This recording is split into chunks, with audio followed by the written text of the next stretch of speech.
Alright, we're going to do a walk around video here to show you how to operate some things on this Fuzion.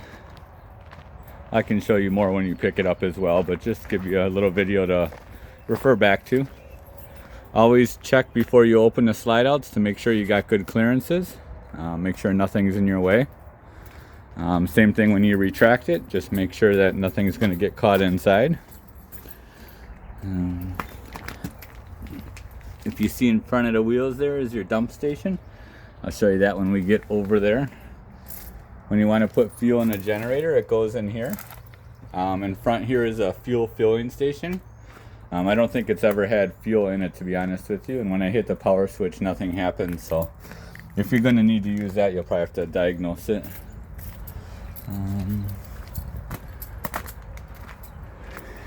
If you see right underneath here, you'll have your dumping station. There, I'm going to crawl under here so you can see a little better. There is a large valve here and a small valve here. The large valve is for your black water, which is your sewage. The small valve is for your gray water, which is your like sink and shower water after you've used it. There's also a secondary knob in here, actually two of them. I assume that these are also for the same system. Gray water may be going from the front to the back. So if using those two alone does not get everything to drain, then you'll have to try these two as well. We haven't used the tanks in here, so I'm not really sure which system it would be. Spare tire kind of located in the middle, up underneath there. Generator exhaust is right here, so you want to make sure that you don't have anything in this area that could get burned or wrecked. 10-gallon water heater, I'll show you how to operate that. You can operate it on the inside. If you're going to run it off of propane, there's a switch in the bathroom. If you're going to run it off of electricity, there's a switch way in the bottom there where you see it says off and on.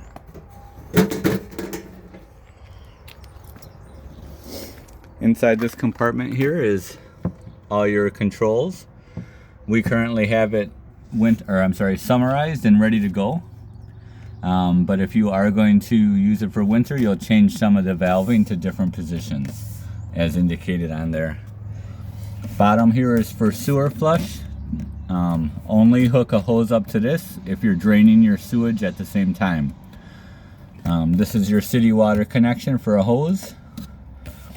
You can also use this connection here to fill your freshwater tank. So right now it's in normal. If you want to fill it, you would move it down.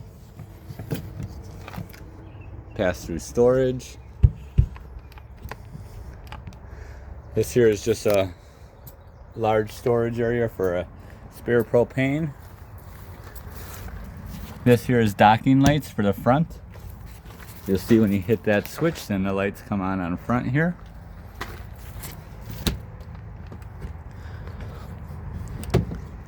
Inside here is your propane tanks. We'll make sure we turn those off when you travel. Generator is in this compartment here. This is access to your hydraulic tank and your battery.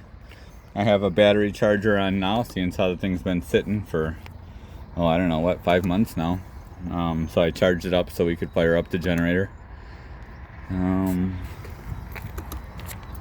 Other side to your pass-through storage is right here. Also accesses your dirt devil. A lot of underneath storage here. Everything I'm telling you now too is pretty universal between most campers, so you should be able to YouTube anything if you still have questions down the road. This is your furnace intake and exhaust. Make sure to keep this area clear. Make sure to keep leaves and bugs out of this intake area. This is your refrigerator. This is a refrigerator condensation line. A couple times a year pull this panel off and just clean out any bugs or anything that might be in there. I think this is an outdoor receptacle. I'm just gonna grab a key here. Oh, nope, this is your potable water fill. So this must be Well, here's your receptacles right here.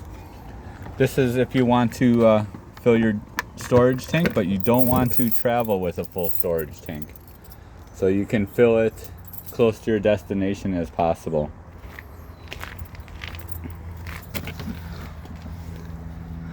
This looks like air tank. It must have an onboard compressor. I wasn't even aware it had that, but it certainly looks like it. And back here, I think this is for your power. That's a power extender retract. That's for the power toy hauler door, garage door. There is electric jacks in the back, and to operate those, there's a door in the front.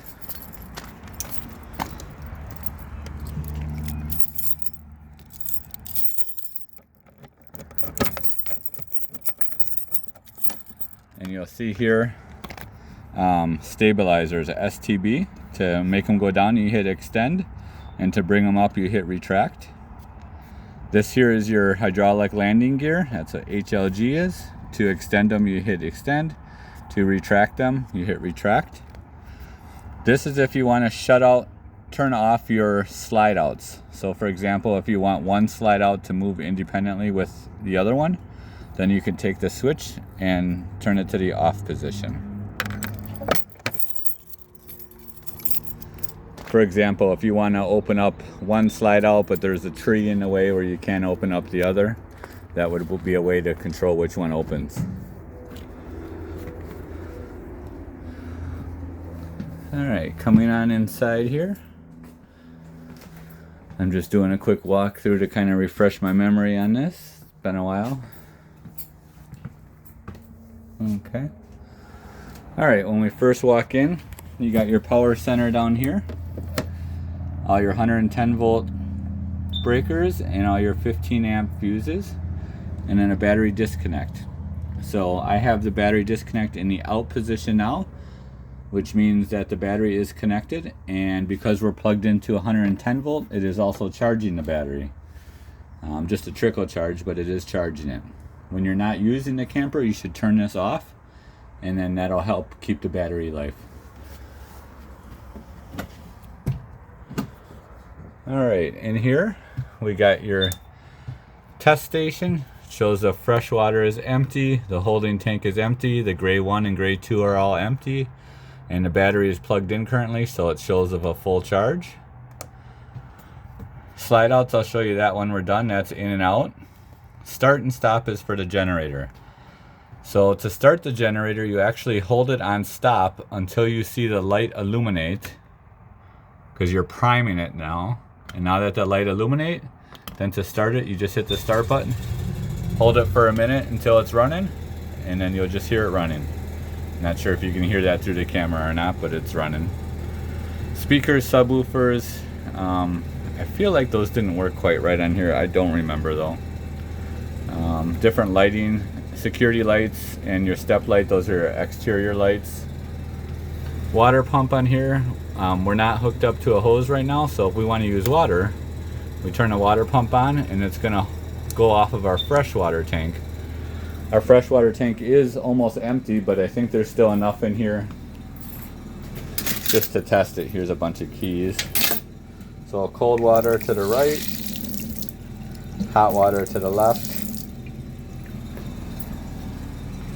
So when you turn that on, you'll hear the water pump turn on. I'm going to turn that generator off now because we don't need it. When you turn the water supply on, you'll hear the water pump turn on. And then shortly after using it, you'll hear it shut off. That's what you want to happen. If the water pump stays on for an extended period of time, minutes or so, that means there's a water leak somewhere or an air leak. But because it's shutting off, that's how you know it's operating properly. The toilet is a foot flush. So you just flush it with your foot. Flush it, quick flush for liquids. For solids, you want to flush it and hold it down for 4 seconds or so. Water heater switch for propane is right here. So you just hit that button there. Takes about 30 seconds or so, and it's a self-lighting pilot. That pilot will light whenever it calls for heat. If it's at temperature, it'll go out. well, the pilot will stay on, but the burner will go out. You got some lights in the ceiling here. We'll shut those down.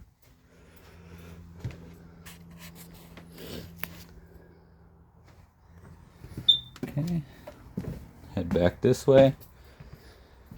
The legs for the couch, or I'm sorry, for the table are right in here. For transport, you always want to take that down. And then we'll probably have to set it upright so when we shut it, it doesn't hit the cabinet. Microwave oven, that's somewhat self-explanatory. To light the stove, put it to light. Usually I use a barbecue grill lighter because otherwise you sit here sparking these forever.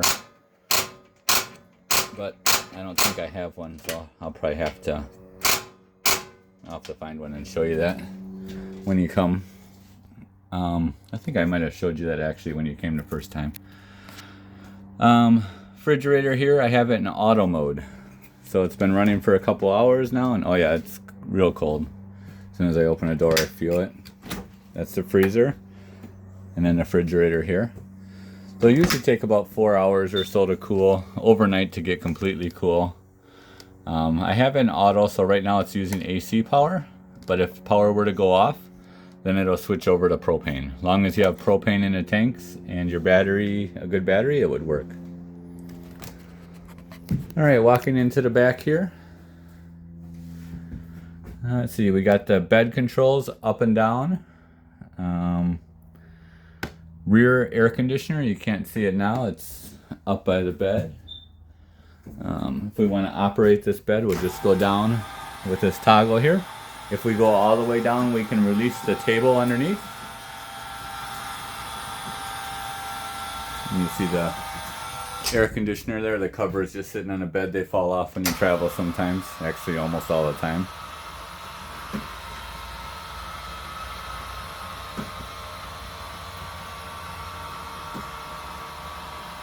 So you can control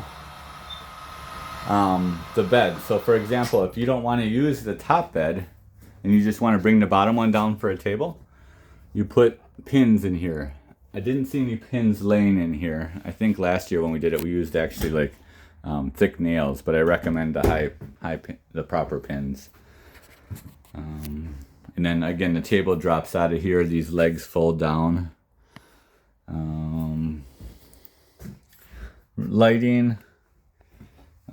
That is for your washer and dryer, so do not turn those valves on or you'll get wet if the water pump is on, which it currently is. I'm going to go shut that off so we don't forget. Again, to shut the water pump off, just turn it off right there.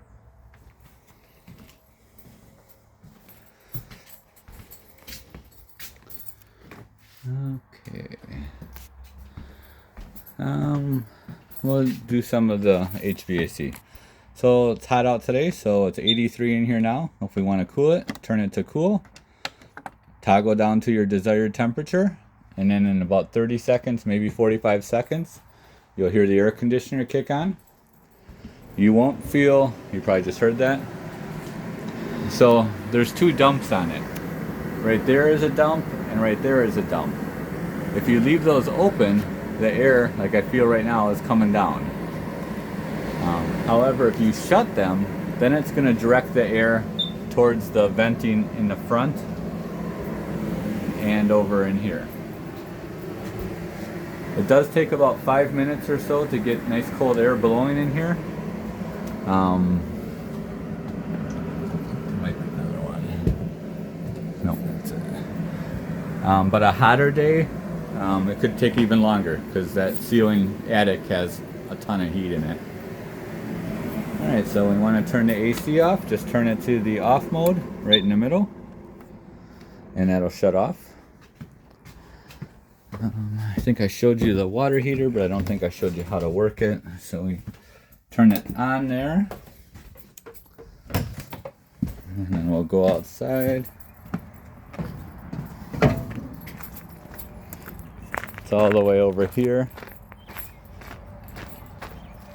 It does have a self-lighting pilot. You probably heard it just click on. Be careful, this is hot here. If you look down in there, you'll see the fire going. That means it's working properly, and flame is going to keep going until it reaches proper heating temperature. The flame will only be on if you're in propane mode. If you're in electric mode, then it has a heating element. Most people will use propane for their water heater, but if you are at a park and you want to use electric, just always be sure there's water in that water heater before you turn it on, or you could burn out your heating element. I know I'm telling you probably a lot, and if you haven't had a travel trailer before, so you notice this light is off. Once the water heater lights, this light shuts off. If you haven't had a travel trailer, probably sounds like a lot. However, it's really not. After your first time or two camping, it'll be all natural to you. But I always tell people to try to camp in your driveway first, if at all possible. That way, if you have questions, you can figure it out before you get to the campgrounds. However, at the campgrounds, everybody there seems to be pretty helpful, because most of these things are the same as each other. Furnace. So turn it to heat. Crank it up to your desired temperature, as long as it's not too hot in here already. So it's 83 in here now, so we'll go up to 90. For example, if it was 83 in here right now and we wanted to turn it to 80, the furnace would never kick on because it's already above that. But you probably just heard the blower kick on. I feel air pushing out of here, but it's not hot yet. It takes about 30 seconds or so before it lights. I come out here quick just to feel it faster. I can hear the sparker lighting it, and now I hear the fire, the flames, and I have hot air blowing out here. Again, it takes a few minutes to feel it inside, but if you go to the outside, you can feel that it's working right away. And we'll shut that to the off position. Right above there is awning, so we have extend and retract. It's a power, so we always want to check our clearances first. Make sure everything looks good. I do have a camper close to us, but that's the only obstruction we possibly would have. And you can see it coming out there. Okay, so this is a perfect example. You're supposed to go out a few feet and wait, because they're gas shocks, but sometimes these things get caught, so you just gotta help that get out of there. You don't want to leave this out in windy conditions or even heavier rainy conditions. Also, you don't want to overextend it, so I take it just until I see that flap come down, and then I bring it back. If you overextend it, it can get jammed and stuck in that open position. If that happens, you have to toggle back and forth a bunch of times, and they can be a pain in the butt. Sometimes you'll even have to have somebody try to manually twist it with their hand while you're pressing this switch. But if you just don't go out too far, you don't have to worry about it. You notice I turned the furnace off, but we still hear the blower. That's because it's blowing any fumes out of the system. It'll stay on for about a minute. And they're shutting off. This is a ceiling fan. You see that go on? If you're at a 50 amp campsite, everything should work just properly. But if you have to go to a 30 amp site where you have to adapt it down, sometimes you could run into problems with not having enough amperage to run everything at the same time. So keep that in mind. I'm just going through now to see if there's any lights on, because I'm going to be closing this down. So I want to make sure if there is, that we get that addressed before we can't access them. I have everything off. Looks good. So now we're going to go ahead and shut the slide outs. I always want to check my clearances first. Make sure that nothing is in the way. I know I might have to move that table. Make sure all the drawers and doors are shut back here. Everything looks good. And then we come to slide out in. Hit the button and you'll see it'll do one at a time. So first it's doing the bedroom slide. And you'll see it comes almost all the way to the cabinets. Actually, right before them. And then now it's doing the living room slide. Same button does both, one at a time. So I'm going to stop when I get close on this one to see if I have to adjust that table. Looks like I might be all right. Yep, table's fine.